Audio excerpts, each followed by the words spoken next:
drinking alone. I was ghosted by my girlfriend. Do you know what that means, ghosted? See? She disappeared. Why am I the only person that doesn't... When did this become something that people do to other people? I think it's because of the internet. We yell to our friends and family on Facebook in ways we would never do across a dinner table. We become, rude, insensitive. Insensitive. Forget it. I like your way better.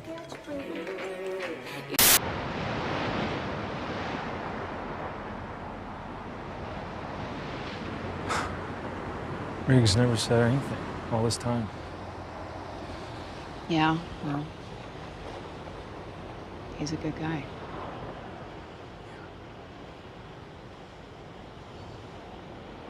You remember that family trip we took somewhere in California when I left the map at the rest stop bathroom? Oh, yeah. How could I forget? Dad was furious. And he refused to pull over and ask for directions. Yep. And after him and Mom arguing for hours and us complaining, he finally said, "Screw it." He just like pulled over. And we played in the water for hours until the sun went down. I don't even remember where we were going, but I've never forgotten that beach. In my hardest days, I would lose myself in that memory. Pretend that the desert sand was beach, that the screams and yelling were laughter and seagulls. And I could fake everything but the water. And I promised myself, if I ever get out, I am going to live by the ocean in California, and I am gonna feel that water every day.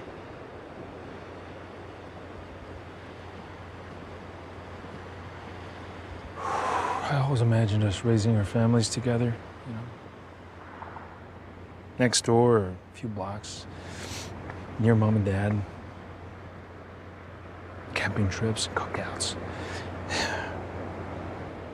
Dad's gone, Owen. And you don't have any kids. How exactly would that dream work out?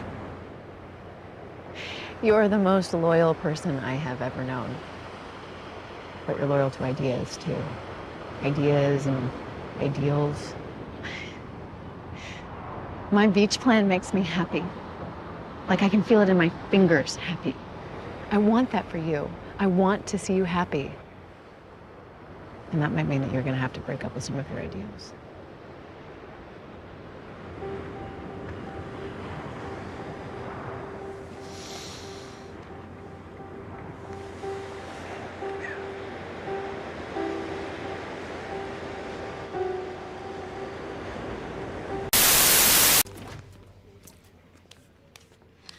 Good job in there, Wilson. You really shone. Okay, please, just can you stop it? Can you stop treating me like I'm made of glass? I didn't put my name on the paper because if I do, then he will find me and he will kill me. I made a choice, but that choice doesn't make me a victim. Listen, I don't think you're a victim. You're in a bad situation and you got yourself out. You're a survivor. And I was nice to you because Alex asked me to be. What? That's the kind of dumb stuff he does when he loves someone. But I didn't put you on my service because of Alex. I put you on my service because you earned the right to be there. And it doesn't matter if your name gets put on papers or not, Wilson. The only thing that matters is what happens in there. All that smiling make me seem like a serial killer? Yeah, or a preschool teacher with a drug habit. Overstep again and I'll suspend you myself. Thank you, Dr. Gray. Rusty roller coaster car broke off the ride, flew into a crowd at a county fair. There's multiple injuries en route. Pretend the plane is like a roller coaster, you said. That's what you said to me. Gregory Williams and Cleo Kim, both 26, stuck in a crushed roller coaster car. Tried to extricate in the field, but we suspect Greg has some unstable crush injuries, so we opted to do it in a more controlled environment. I told you I didn't want to ride that ride. I told you it was a rusty death trap. Yes, Cleo, you were right. Okay, you're always right. Now you're just stating the obvious. I think I'm hallucinating. Are you seeing what I'm seeing? Seeing what? George and Christina. What? Are you seeing this? How are you? Are you okay? Get me out of this. Get me out of this thing so I can kill her. I did not make you ride, Cleo. Ride for me. I'm too pregnant. Let me live vicariously through you. Seriously, you're gonna blame me for this. Seriously.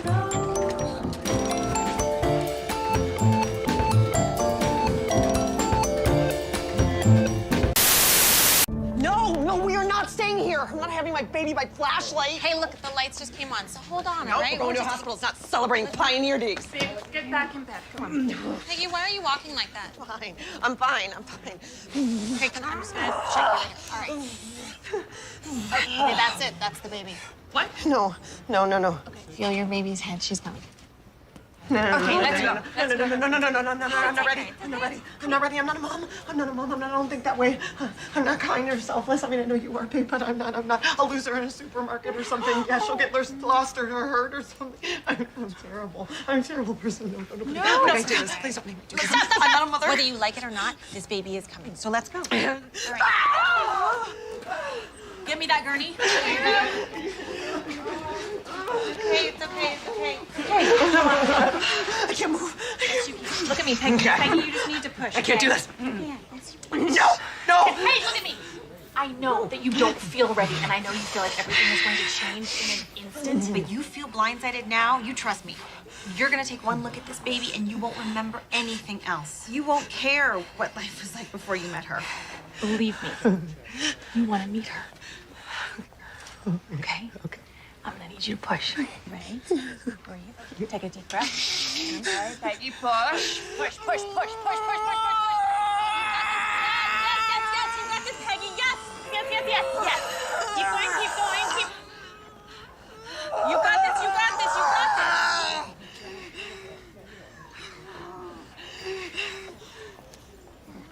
Yeah.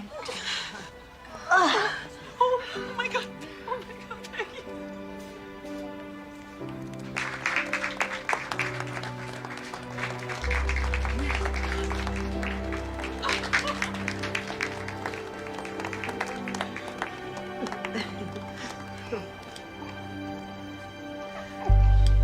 Hi there.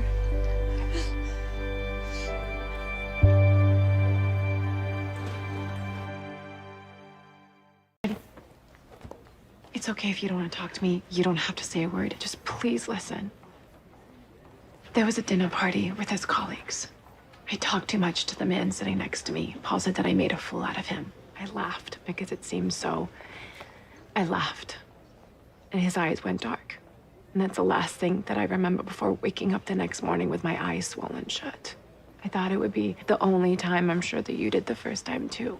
But he just got smarter after that. He made sure that no one could see the bruises. He would apologize and then tell me it was my fault all in one breath. And he was so persuasive.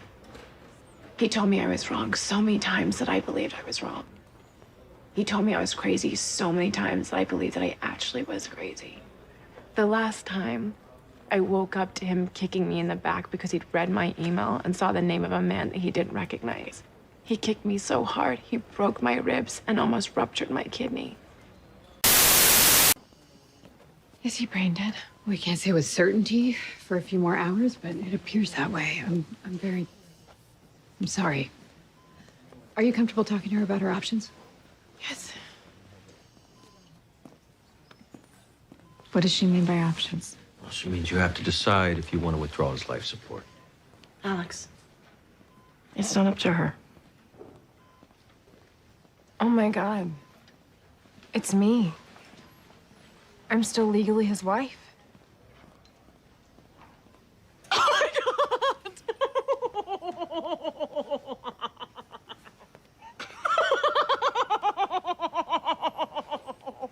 Oh my God. I'm so sorry. I'm so sorry. Crap. I'm so sorry. I'm so sorry.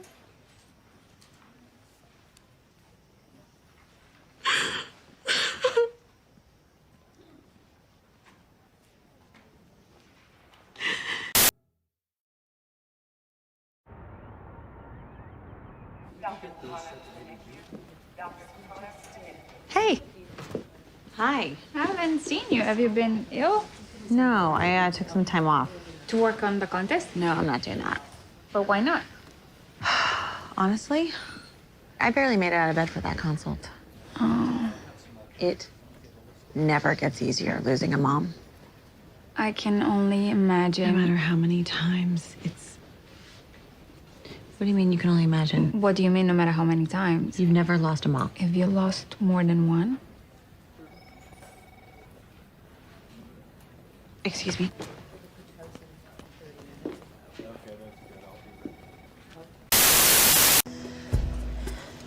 Careful around this corner. So, what was that phone call about? I could use a distraction, take my mind off the fact that I can't feel my arm anymore, and I'm one fingertip away from this kid dying. Oh, there's this medical innovation contest. And my project is, picture you have a fire hose that isn't working, right? Okay. Except my fire hose is a liver. Okay, so my idea is I want to replace it with a sprinkler system. Except my sprinkler system is mini livers all throughout the body. Sounds like science fiction. Because it kind of is. So I need a polymer. And there's this old guy in Madrid who has the patent. All right, we're turning him around. Okay, so why didn't you take his phone call? Because Kepner is heading up the contest, and I don't want her to know that I don't have the patent. So you're kind of screwed. Yep, kind of.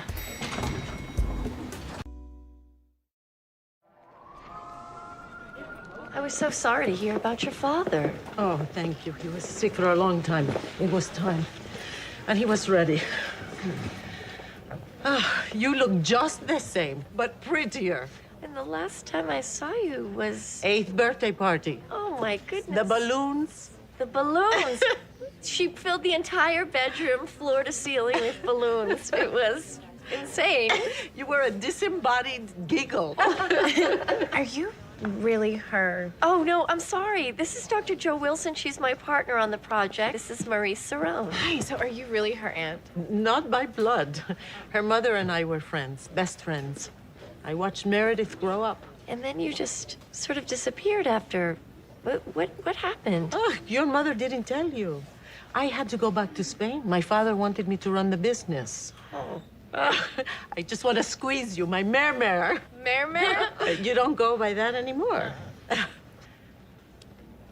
I really wanted to get in touch when I heard about Ellis. I wanted to, but I have watched you all these years. She would have been proud of you, Meredith. She would have been very proud. I mean, the Bible, the Quran, the Bhagavad Gita, they're all the same book, aren't they? They all just generally say how not to be a jerk. I don't know those other books, but I know the New Testament. And the Sermon on the Mount, Jesus gets up there and he says how to behave and how not to behave. People flagrantly disregard his teachings and receive absolutely no consequences, while other people who spend their lives trying to emulate him and honor him are brutally mistreated. God's off making a bet with the devil while good people eat crap sandwiches, and we're supposed to eat those sandwiches with a smile on our face. We're supposed to rejoice. Look, I mean, if you didn't grow up in the church, you wouldn't understand, so I don't... Oh, please. I grew up Catholic. Between the mean nuns, the hard kneelers, the touchy priests, Catholicism told me that I would go to hell for playing with myself after I'd been doing it ceaselessly for 2 years. I mean, how about a heads up, God? I walked away, too, for a while. What, so you couldn't masturbate? No, because my kid died. Freak accident at school. Took a baseball bat to the skull. Died instantly. He was 10. It was, unfair. So unfair. The priest said, talk to God. But I wanted to find God and choke the life out of him. I didn't want to talk to God. I didn't care what he had to say. I wanted to talk to my son.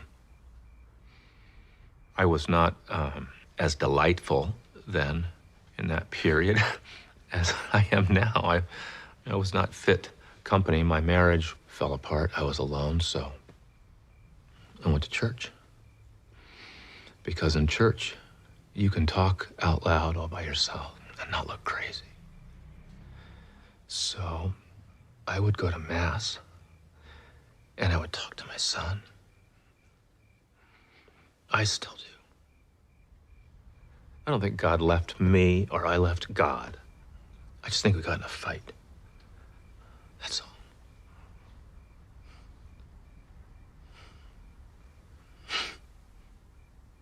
Your turn.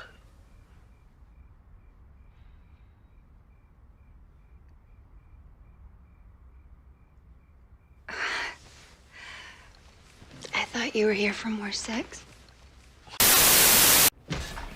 You're being a wormhole. What? You're being a wormhole for your mother. What are you talking about? Alice did something 30 years ago, and it's messing with everything we built today because you're letting it. Joe, you didn't know my mother, but she doesn't need my help to mess with me. Yeah, she does. She does because she's gone and you're still here. Your mother was a trailblazer, Meredith. If she was here, she wouldn't want you to sit back and polish her legacy. She would want you to try the crazy thing. She'd want you to try everything. I'm saying, don't let something that your mother did in the past wipe out your chance to change the future. Okay. Okay, what?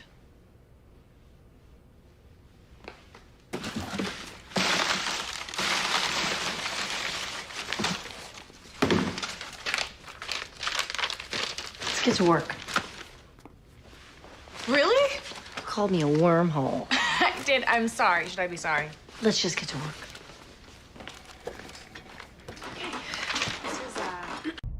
Griffin, named for Gryffindor. Steady numbers across the board. Our patient with the postpartum bleed is stable too, thank God. She would have bled out in minutes if we didn't have all this. You and your little cart. You saved her. I think that we're finished. What? Our project, maternal mortality. I think that this cart is the next step. You know, if we had one of these on every OB and delivery floor, then we're prepared for any postpartum complications. And the key to not turning birth into a trauma is to prepare for it as if it is a trauma. You are brilliant. Are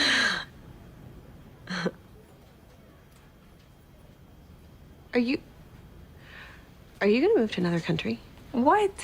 Well, just, you're a free spirit and you like the freedom to just, move countries, but listen, your research is almost done and our project is almost done, and I'm running scenarios and I just want to be prepared. I want to know how loaded my crash cart should be. I don't want a crash cart. You don't want a crash cart? Or you don't want to crash? I'm sorry, I'm mixing up my metaphors. I don't want to leave you, Arizona.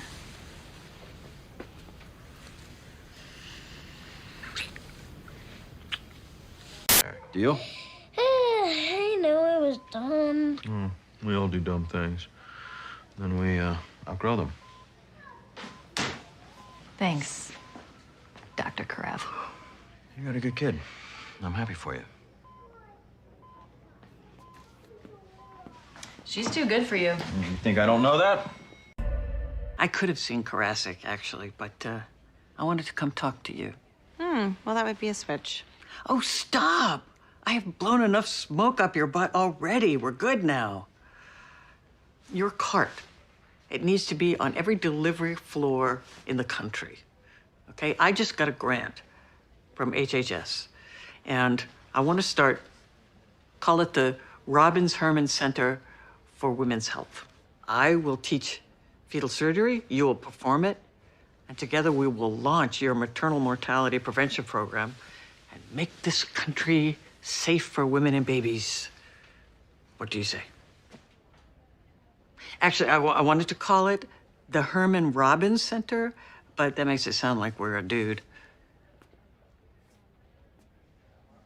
Is that a no?